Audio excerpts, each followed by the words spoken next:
Good evening, everybody. Thank you so much. My name is Tom Parker, and thank you for joining us on our entry session into LaunchPad for 2023.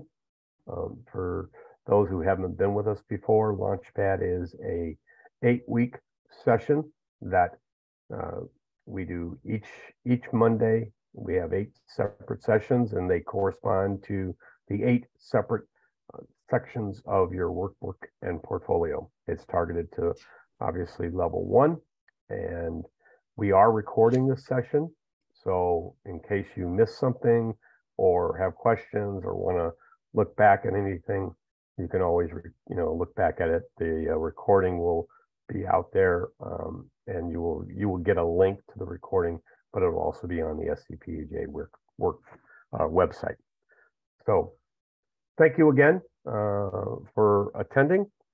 I want to welcome our first instructor, our first leader, Peter Wininger.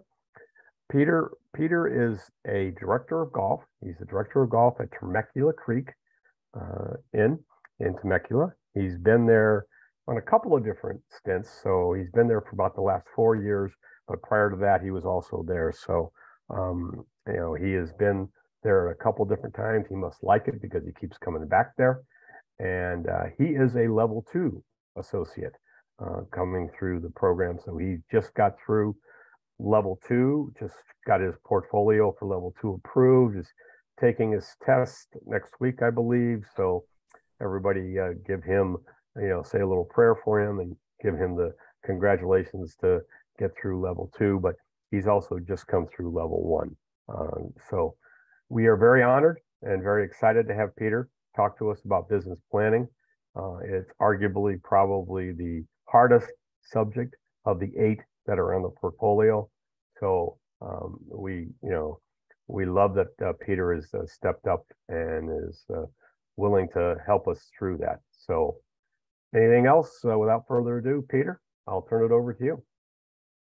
All right. Thank you, Tom. Let me share my screen here. Oh, and one other thing, guys, we want this to be as interactive as we can. So if you do have any questions, don't wait. Just feel free to, interject, raise your hand. I'll see it, what have you. But we want it to be as interactive as possible. So, this is for you guys. So I'll let Peter take it from here. All right. So let me do this here.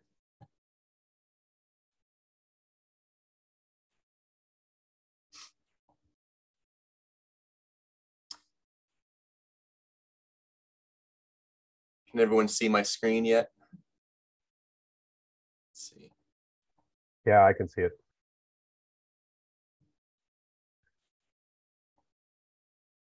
Nope. Trying to go back into.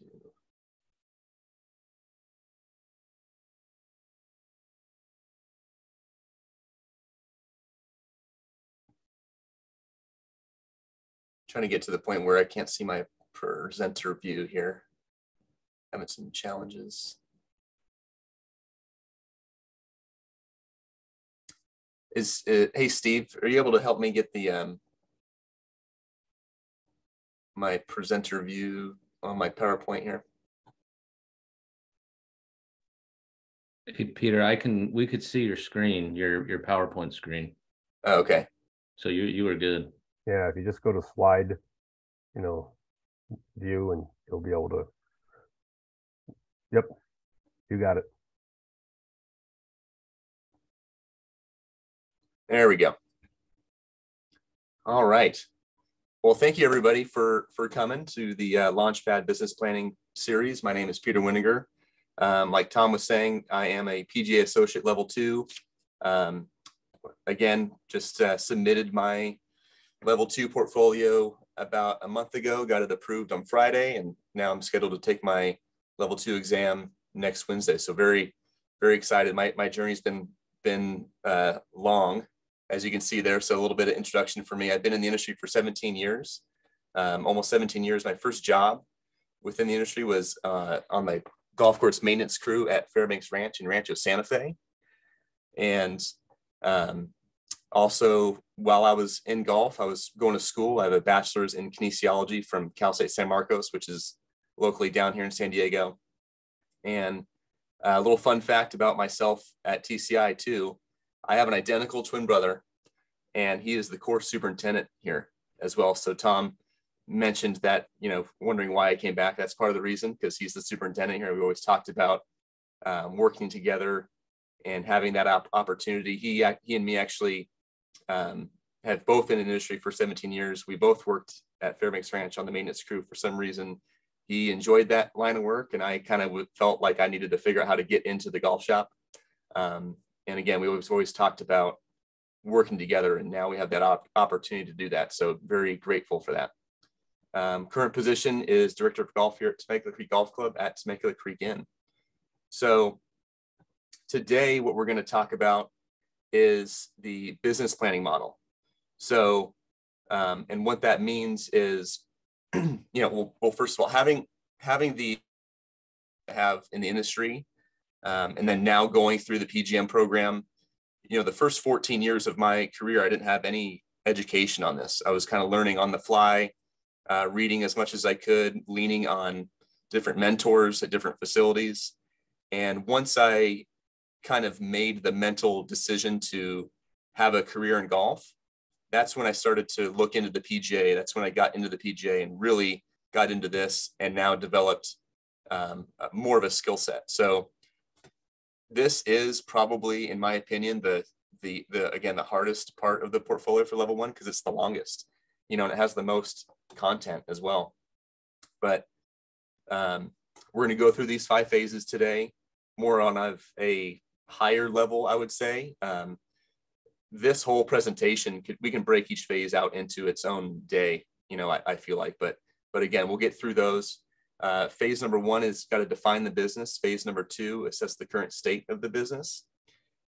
Phase number 3, develop objectives, related strategies. And phase number 4 is develop financial forecasts and budgets. And phase number 5 is monitor performance. So I have 2 objectives today. My first objective is to go through these phases and give you kind of real world experiences that I had that hopefully maybe you can take to your facility. And then number 2 is, in each phase, I'm going to include some snips of actual activities or portfolio work that corresponds with that phase. So hopefully we can help you get through the portfolio, get through this section today. The importance of this model is, it's so crucial to being successful, because if you can achieve all of these phases, you can really, so if you achieve all of these phases, you're going to hit your financial goals, you're going to hit your service goals, you're going to be proactive in spotting trends, and capitalizing on those. You'll increase customer satisfaction, you'll increase employee engagement by doing this, and then you'll please the owners and the investors. So really, it's such a big part of what we do is this business planning model. So let's get into phase number 1. So phase number 1 is define the business. We have to look at the facility profile. Who are we? What's our facility type? What's the market we're in? What customers are we dealing with? Who's our competition? What amenities do we provide? All that sort of stuff. We have to define that. Next is the vision. Where do you see yourself? Where do you see the business in the next 3 to 5 years? The vision statement can be brief. It can be 1 to 2 sentences that communicates the kind of the images of how you feel you're going to be successful. And then next are the core values. So core values help establish the facility's culture. For example, at our facility, we're going through a lot of changes right now. We're owned by, I'm not sure how familiar you are with the area in Temecula, but we're owned by Pechanga. We're getting ready for a lot of changes on our property. So this is something an exercise that we just went through. Core values is your guide to decision making. It's how you hire team members. It's how you fire team members. Are they adhering to these core values that you feel are important? And what we did was the core values wasn't created by just the general manager and a couple of the executive committee members. It was created by the top 30 to 40 employees or team members that we have here that we feel like already identify and show the culture that we want just naturally. Put them in a room once every 2 weeks for 4 months, and we come up with our core values. That to me has been very powerful and has worked out really, really well. The next thing we want to do when defining the business is create a mission statement. So the mission statements are concise, they're believable, they're realistic, they're relevant, they're evolving. As you work through your activity 1 in your portfolio, it's going to ask you to create that mission statement, to create the vision, and it asks you to do it based on your case study. So the case study, again, could either be Crescent Ridge, which is the public facility, or it can be Summit Valley, which is the private facility. So you're going to be creating these things in that activity 1 based on the case study, not based on where you're working now. The next level, level 2, is kind of where you're working now kind of fits in. But so mission statement, like for example, the mission statement that I created for my portfolio 1 for Crescent Ridge was: Crescent Ridge strives to serve the community with a top-level public course experience that is fun, welcoming, affordable for all families. With our excellent staff, we can be your home for great customer service, great greens, and great pace of play. That was concise, believable. That can change. Let's see here. Sorry.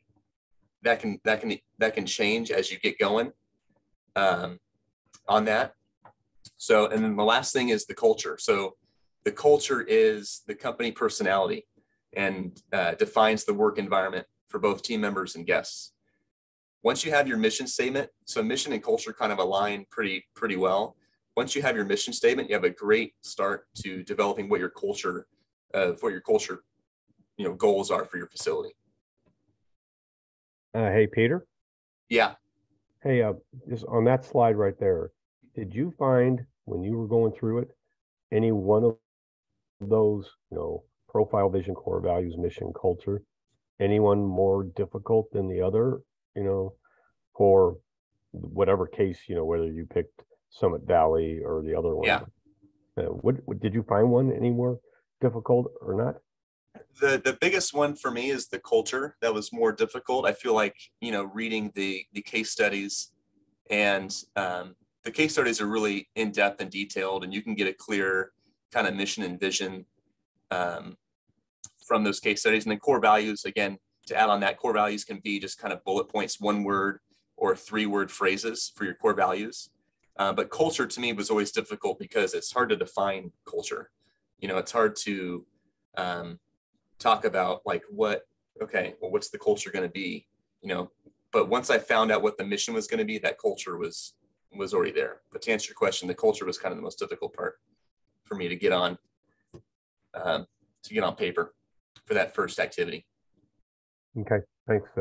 Anybody else? Did you guys, have you gone through this a little bit, found one of those things like culture to be the hard thing? Okay, thanks, Peter. Yeah.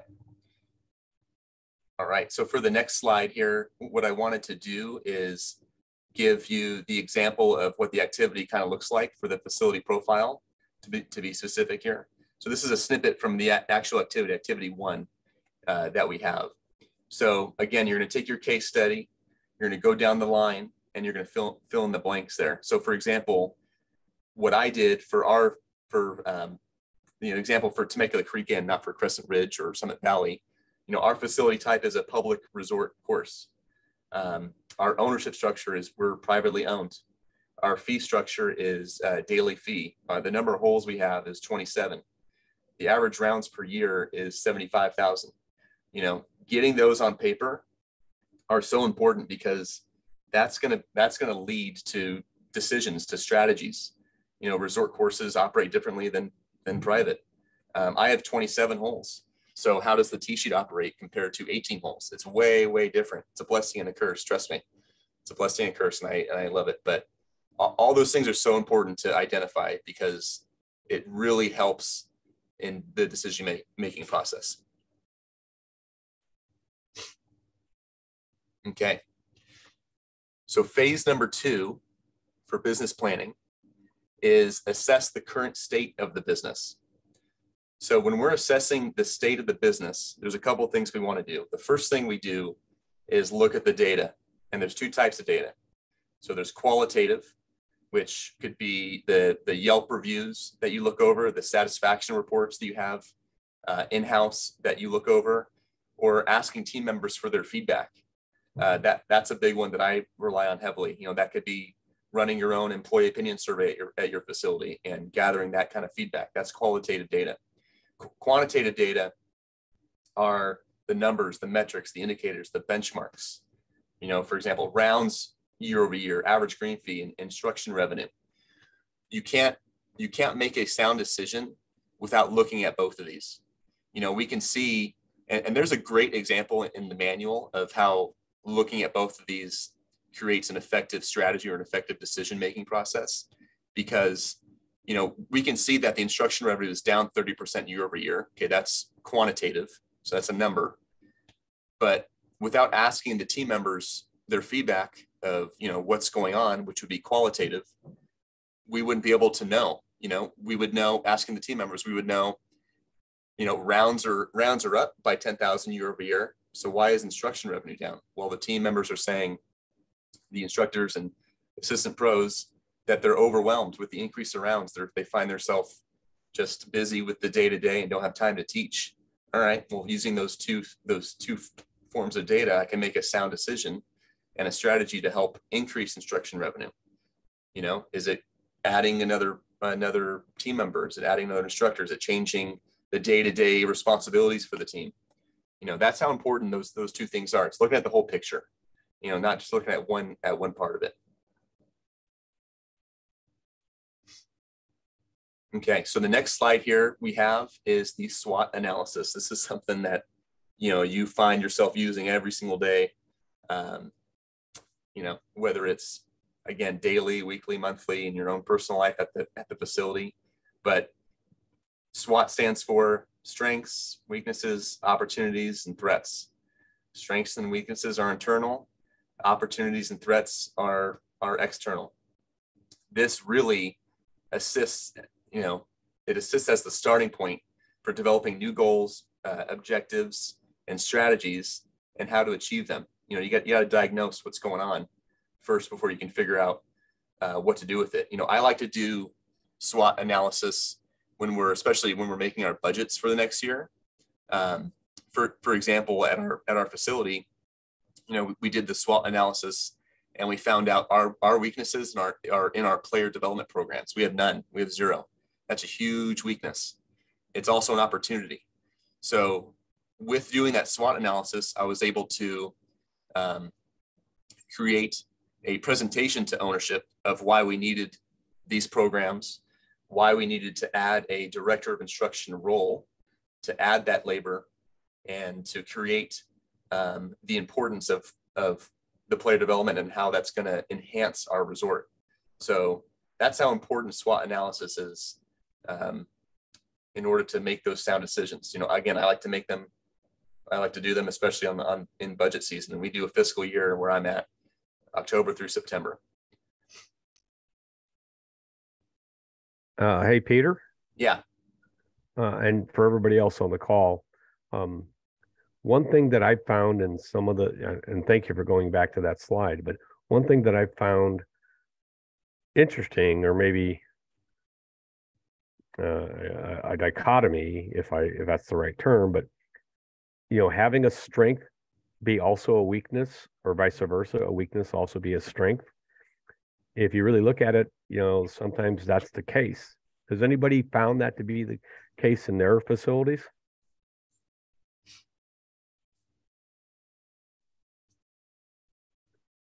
Brian, Sean, Lance, anybody?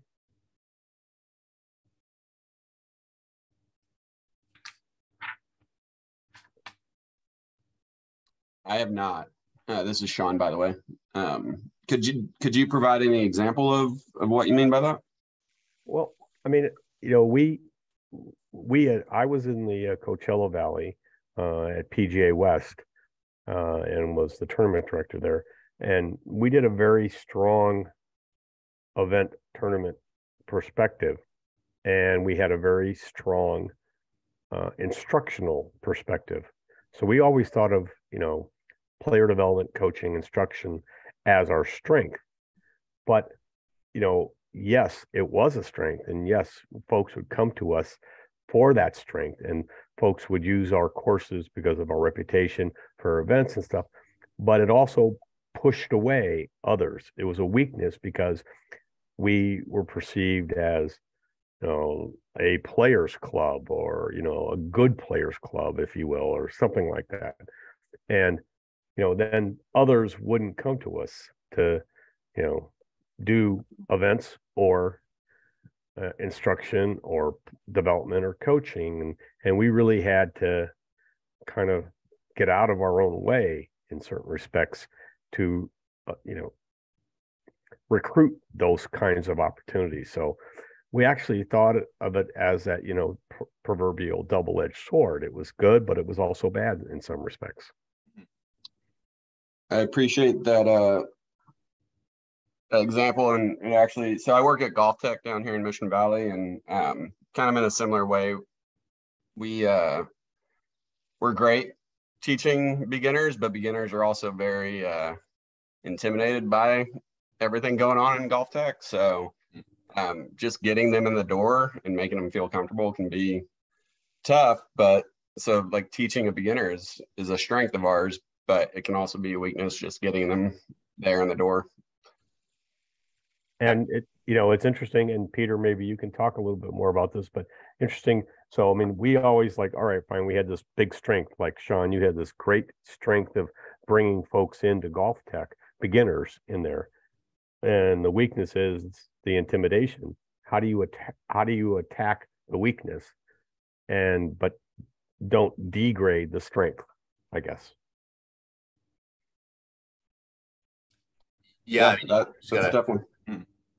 Yeah, it is very tough, but you just gotta, with that example, that's a good example for golf courses as well. Golf is an intimidating sport for a new player, and we have found ourselves post-COVID finding new players all the time.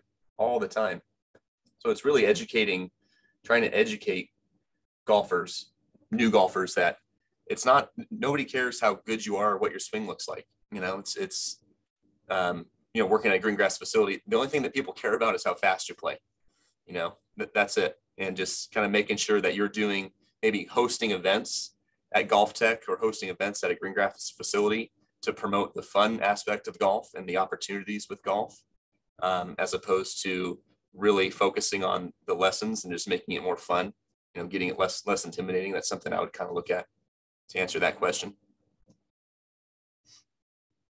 Appreciate that. Yep. All right.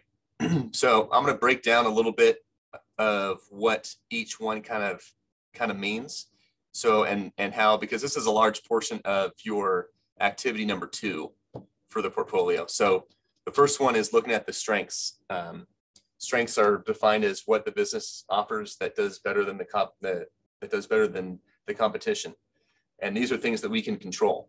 So I've added the snippet here for the strengths from your level 2, your level 1 activity 2 here. And again, this is based on your case study that you have. But for example, you're going to go through here, you're going to read the case study, you're going to look at tournament operations right here, and you're going to say, all right, after reading this case study, what are this course's strengths? Is it the course layout? Is it the affordable rates? Is that a strength? What's the strength for player development? Do they have enough staff to do it? And all that kind of stuff. So you're going to go line by line, look at that case study, and really fill out those strengths for either Crescent Ridge or Summit Valley. The weaknesses here. So weaknesses are defined as where the business is experiencing challenges or falling short. These are other things that you have control over. So tournament operations, again, you'll see strengths and weaknesses, like kind of what Tom was saying, for each for each section. They could be the same maybe for each one, or they could be different. The weakness for tournament operations for, I had Crescent Ridge for my case study. So the weakness for tournament operations was tournament participation revenues were down each year. The weakness for golf cart fleet was that they're old and tired. We need to look at that. But so this is the weaknesses snippet of your activity number 2. And then opportunities. So opportunities are, where can the business excel? Where can it enhance its offerings? And these are things that we got to capitalize on, at our own facilities. We always got to look at opportunities. There's a ton of new trends coming out now with golf. There's new apparel, there's new equipment, new opportunities to capitalize on that you really got to keep your thumb on. So the snippet on the right-hand side of the screen there are all the external factors of, the market, what the market is lending for opportunities. So again, my examples for Crescent Ridge were, there's a closure of a local retail store is closing. So my merchandise should see an uptick. So we should take advantage of that. Customers, there's 500,000 population within a 50-mile radius. We need to capitalize on that. And competition, there's overflow rounds that are from other courses that we need to capitalize on. Those are all things that are opportunities for that facility. And you just got to look at your own facility and see where you're at and kind of make decisions from there. So lastly, the threats. So looking at the external threats, who are the competition and what are they doing? These are things we can't control, but these are things that we need to know so we can mitigate.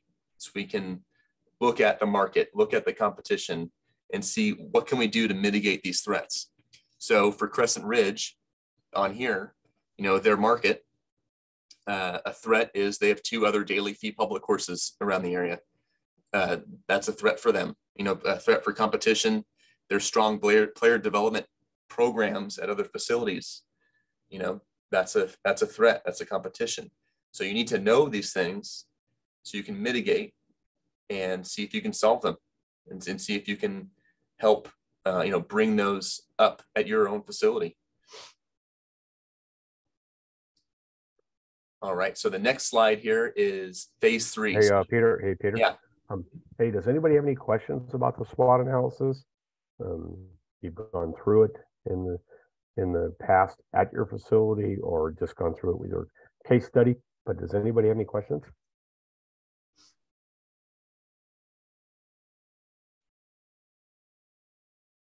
Okay, thanks, Peter. Yeah. All right, phase 3, develop business goals, objectives, and related strategies. So we've defined the business, we've assessed the current state of the business, and now we need to develop, what are we going to do? What are we going to look like in 3 to 5 years?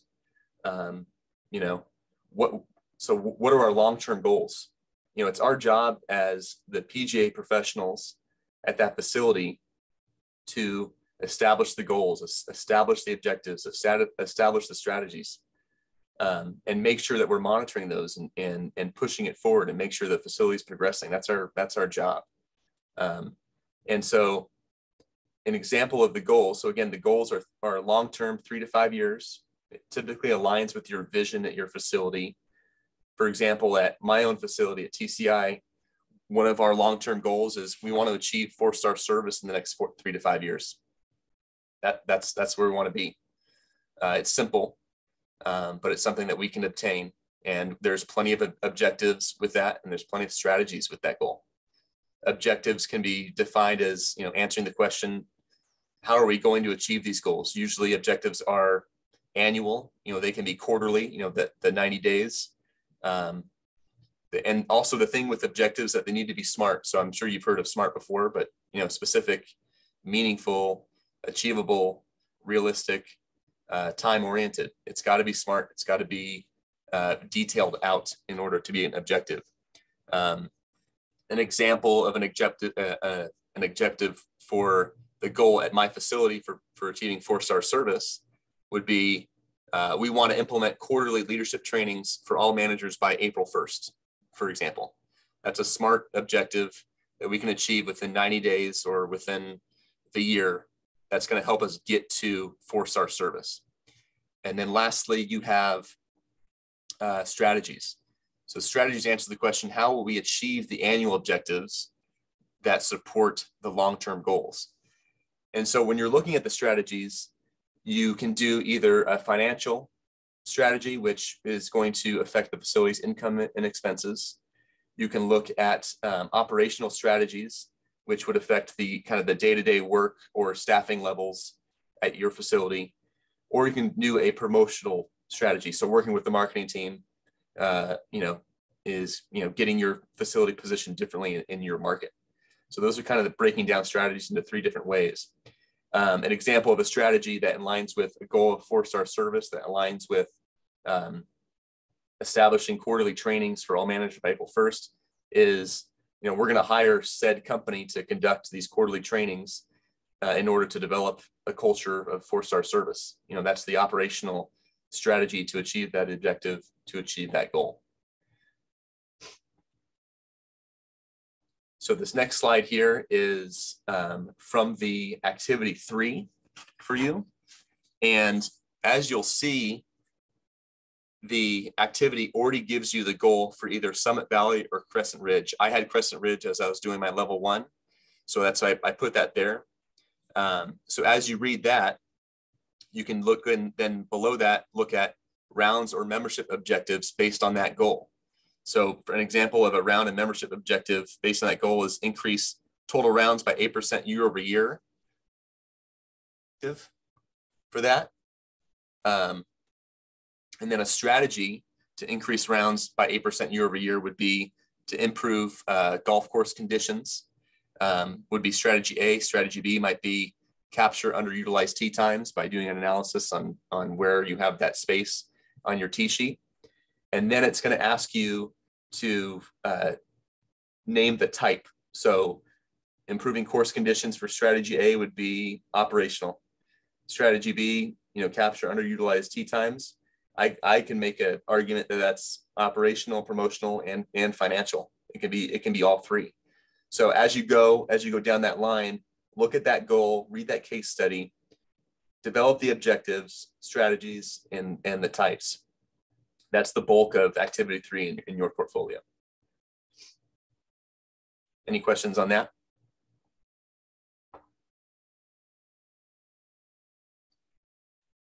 All right. So I wanted to add a My Facilities example of kind of phase 3 thinking with that business planning model. This is called 90.0. So basically it's a software that our ownership invested in to the leadership at our property to help execute phase 3, to help execute our goals, execute our objectives, execute our strategies. 90.0 is a software that is like task management, helps you run and organize meetings, and it helps hold each other accountable. So it's an accountability too, because everybody can see this. So really quickly, as you look at this, maze of information here, you can see these to-dos are more like strategies. These rocks are more like 90-day goals. This little graph down here is how everyone is doing. And this right here is kind of your mission, your vision, and your culture.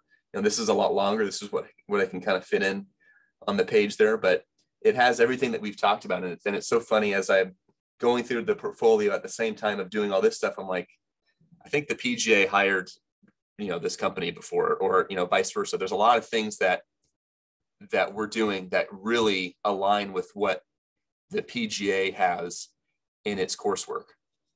And so it's really cool to see and kind of lean back on both going through the education of the PGM program and going through this with my facility. So it's really, really cool. It's a software that has really enhanced our productivity and accountability with each other.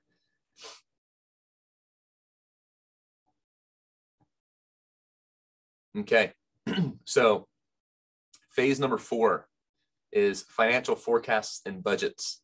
So this is something that I've actually developed a passion for. I've learned that I like numbers, and this phase alone can be its own, 12-month course on how to do that properly and that kind of stuff. So this one will be very high level. I'm going to kind of cover kind of what I felt like was most important in correspondence with your portfolio work and kind of any kind of real world experience. So first, metrics and ratios. So you got to be comfortable with seeing the metrics and seeing the ratios and knowing what they mean. That course manual really goes into depth on these. But you can see kind of a ratio of labor as a percent to expenses, or what I like to use is labor as a percent to revenue. That shows me a great picture of how you're doing on a case-by-case basis. The next thing I want to cover are assumptions. So assumptions can be internal, they can be external factors that may impact the business. Some examples of internal assumptions that I would do before I'm making my forecast that would lead into making a budget would be internally, any future financial resources we might have, any future staffing resources or facility changes like a new range or, new golf carts so you can raise your cart fees, or, all these different things that are internal assumptions that you need to think about before forecasting, before making your budget. And then external assumptions need to be thought of too. I mean, it's the whole thing. So external assumptions can be what the market's doing, how you can anticipate the market. That's been tough, the past couple of years trying to make a budget, and what the golf industry trends are going to be, what the weather is going to be. And the most important thing with assumptions is that you got to validate. You got to validate these assumptions. You can't just assume that, hey, we're going to have 12 months of great weather. That's not realistic. That's not going to make sense. That's going to put you in a spot to fail. You got to validate these assumptions, and how you can do that is performing some analysis on, kind of past history at the facility, but also having more. You can do expert review, getting somebody else to look at your assumptions, whether it's ownership or your boss, or maybe your counterpart. The more eyes, the better, in my opinion. I've always told people that I'm never going to be the smartest guy in the room, but I want to surround myself with people that are smarter than me, because they help me tremendously, especially in this aspect. I've learned, if I were to go back, at looking at my first P&L meeting, or my first profit and loss meeting, I had no idea. I had no experience with looking at any sort of budget. No experience looking at any sort of forecast. I got asked a ton of questions that I did not know the answer to, and was able to come out of those meetings and kind of learn through the hard way. But now I feel way more comfortable going through the PGA and going through my mentors on the financial forecasts and budgets. So once we have all of our assumptions in place, then we can look at starting to develop our forecasts. You can forecast daily. Forecasting daily is a lot easier than forecasting weekly, which is a lot easier than forecasting monthly, which is a lot easier than forecasting annually, right? Because you can think about, it's November, and now we got to forecast the next January through December. That's 14 to 16 months out. That's very difficult to do. You're trying to predict the future, but it's important to know that forecasting is dynamic. That can change. You can work on that. You can, monitor what's going on and change those forecasts depending on the situation. But that forecast leads into the budget. The budget is based on the assumptions and the forecasts that you developed. It takes a lot of time to do these things, especially when you're doing an annual budget. But that's what that's based on. And once a budget is made, it's static. It doesn't change. So if you forecasted that, you're going to spend $2,000 in team member uniform costs in May, you got to wait till May to do that. If you're forecasting 7,000 rounds in June, better figure out a way to get 7,000 rounds in June, because that's what's on the budget. So it's really important to make sure that your assumptions and forecasts are in line, and where you can execute what you're promising your ownership. Hey, Peter. Yeah. How often, this is great, but how often do you capture data? Do you capture it daily, weekly, monthly, all of the above?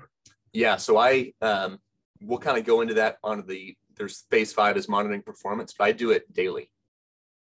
Okay, thanks. I do it daily. Yep. All right. So I wanted to really focus a little bit more on forecasting on this phase. So this is what this next slide's all about, because there's a large spreadsheet you have in your portfolio in business planning that's forecasting. That is, it's a lot looking at it, and would love to help out with that. So for forecasting, I wanted to add a few of the many formulas that you would see in the manual for that. So the couple formulas are linear trend analysis, which calculates the change, the percent change year over year in some metric, whether it's rounds or merchandise, so on and so forth. And then linear trend formula is something where you're using multiple linear trend analysis year over year. For example, in this example here on the spreadsheet, that's in our activity number 4 in our level 1 portfolio. You can see here, so we're performing a linear trend formula in this column, in column number 3, based on the year 5 data. So 5 years of data, year 1 through 5. So we're performing this linear trend analysis each year. Sorry about that. Each year, year 1, year 2, year 3, year 4, year 5, adding those up and then dividing by 5, because that's how many years we're doing. That's going to create this percentage. So that's the average percent change in total rounds over a 5-year span. So an increase of 3.39%. This next column here is creating an average numerical change. So converting that percentage into, we have increased on average over the past 5 years, 888 rounds of golf is the increase over those 5 years.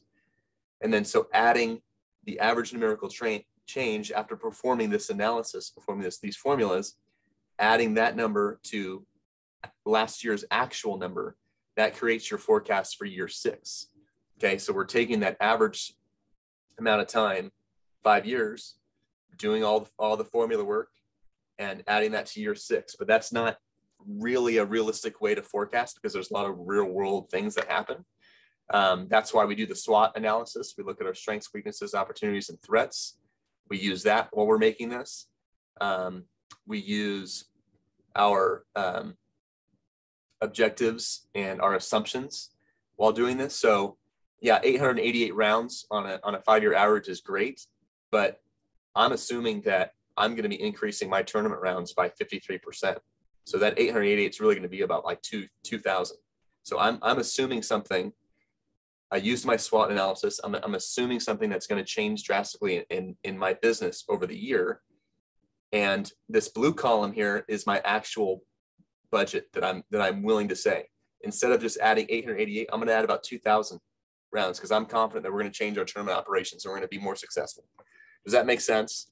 You can do these formulas all you want, but you got to still look at that SWOT analysis. You got to look at the assumptions, because there can be some major changes in your business that are going to affect some of those line items that you need to consider when forecasting. Like are you raising your rates? Are you changing the range? Are you doing all these things that will help you develop that budget line.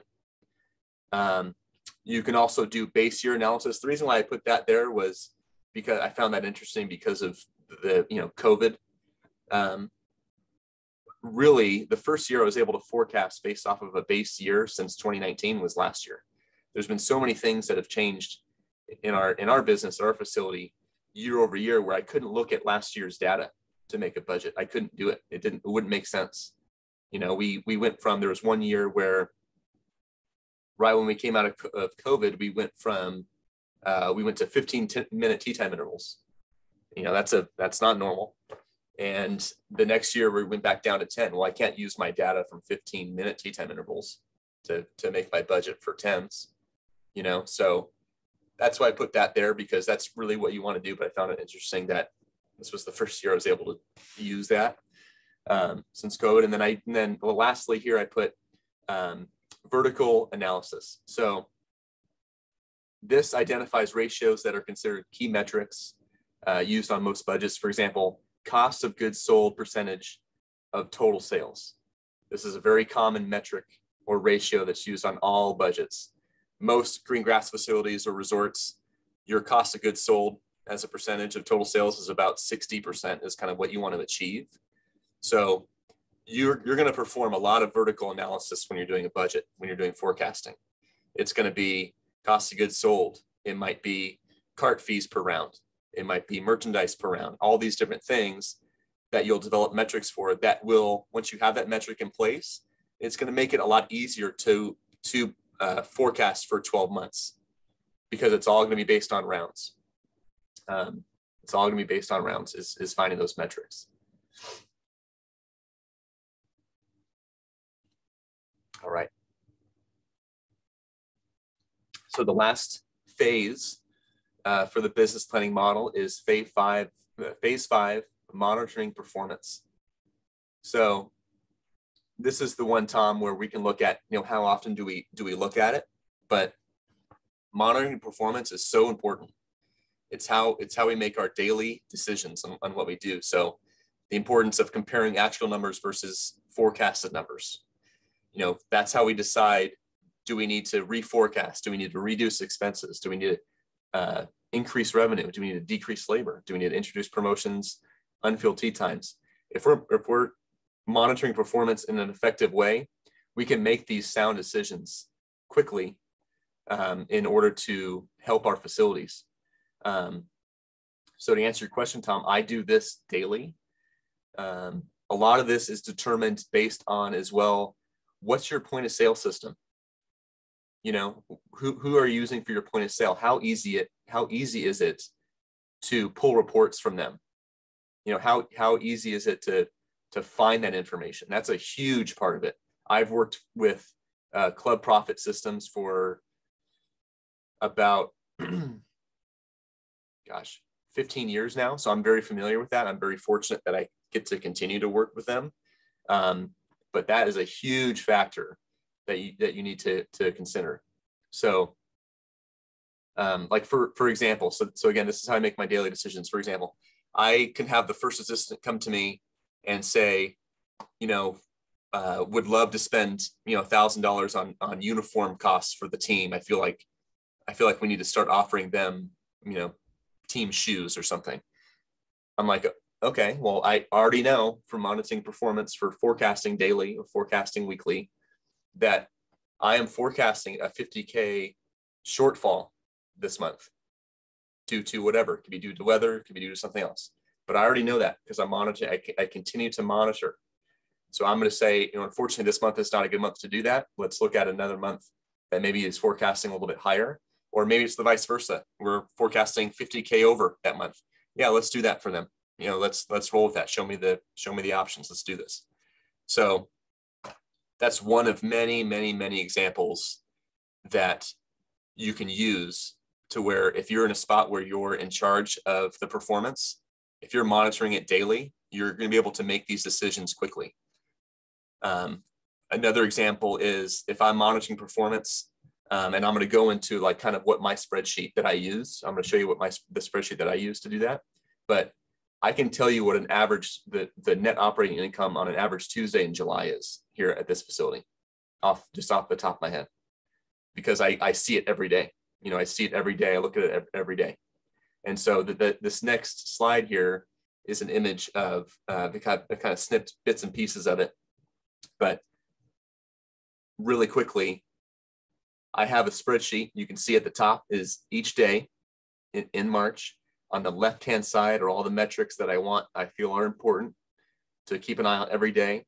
So every day wherever it's yellow, I'm punching in the actual number of cart fees, club rental, range, all those numbers every day, hand typing, boom, boom, boom. Down here, number of rounds, number of memberships sold. It auto-populates these ratios that I talked about, range revenue per round, green fee average, merch per round. All that's auto-populated because I'm doing it daily.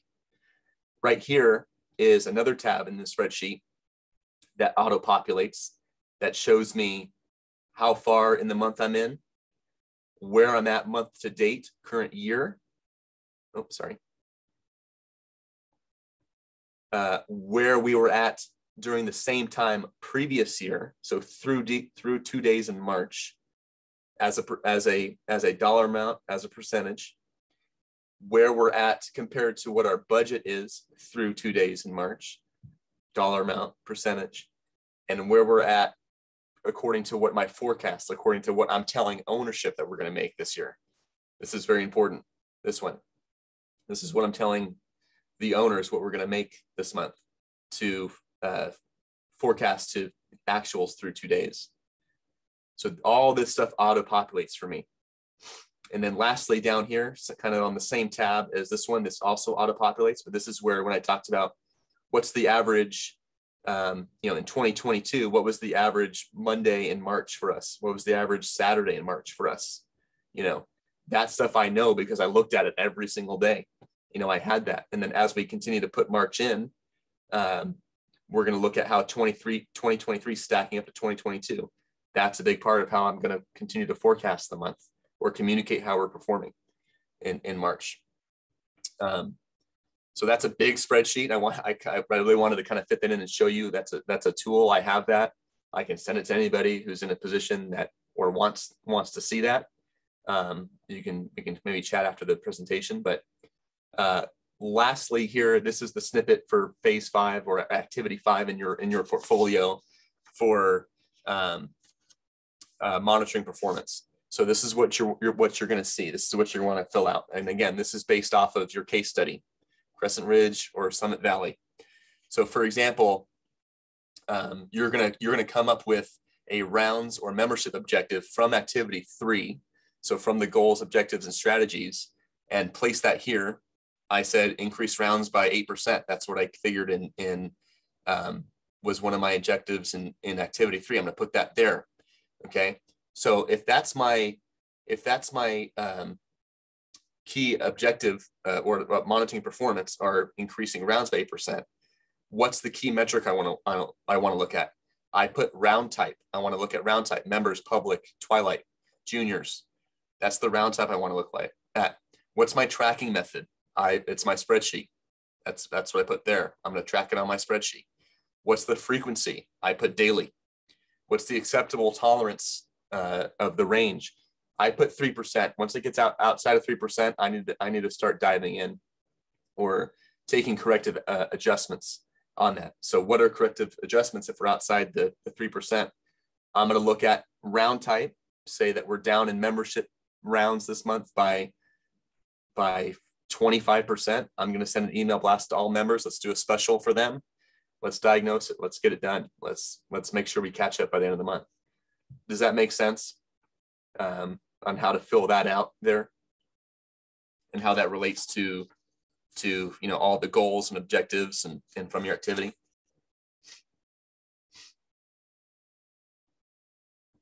Makes sense to everybody? Yeah. All right. So again, just wanted to say thank you to everybody for taking the time with me today, and wanted to include my contact information. I got my email right there. I got a phone number right there. So hopefully we were able to achieve those 2 objectives.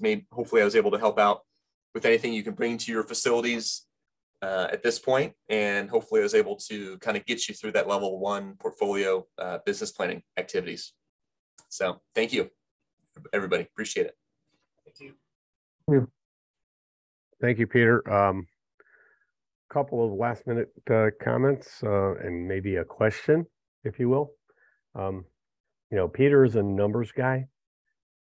I'm the exact opposite of Peter in that I'm not a numbers guy, especially as a applies to my handicap. I don't really want to know how high it's going, but so I'm a guy that says, yeah, I think everything's going well, and it isn't, or it is, you know, kind of stuff. So I do appreciate Peter's, you know, ability and the business planning ability to, you know, collect the data to support decisions that need to be made on that regard. So on that, does anybody have any questions? I mean, Peter went through a bunch of stuff. Does anybody have any questions on this?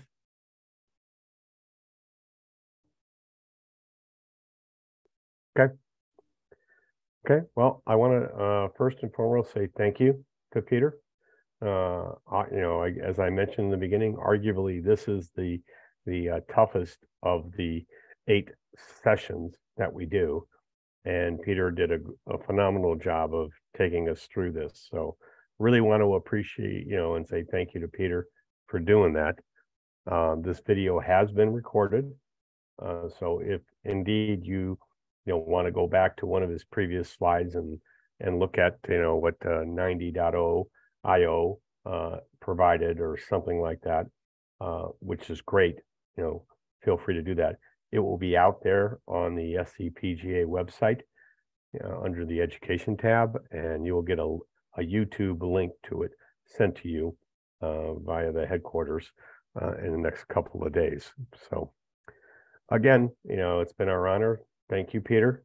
I will I want to say, just as you know, to wrap things up, there are, in terms of education for associates, we really I'm on the education committee for the section, and we really try to focus on 3 pillars for the associates: education, which this is one, obviously, LaunchPad.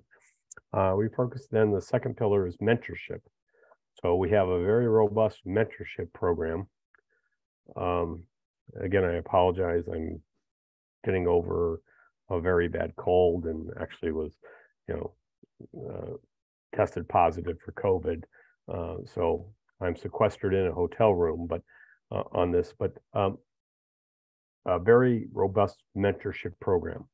Each chapter in our section, each of the 5 chapters has a mentorship representative, and if you know, and the goal of a mentorship program is to do one-on-one, you know, relationship building. So if indeed, you know, you're looking to have some support, you went to a LaunchPad session and you wanted to do something a little bit more personal, one-on-one, you had your own questions, what have you, feel free to reach out to us. Tom Sohn is the leader of the mentorship program, the education chair, or you can reach out to me, Tom Parker.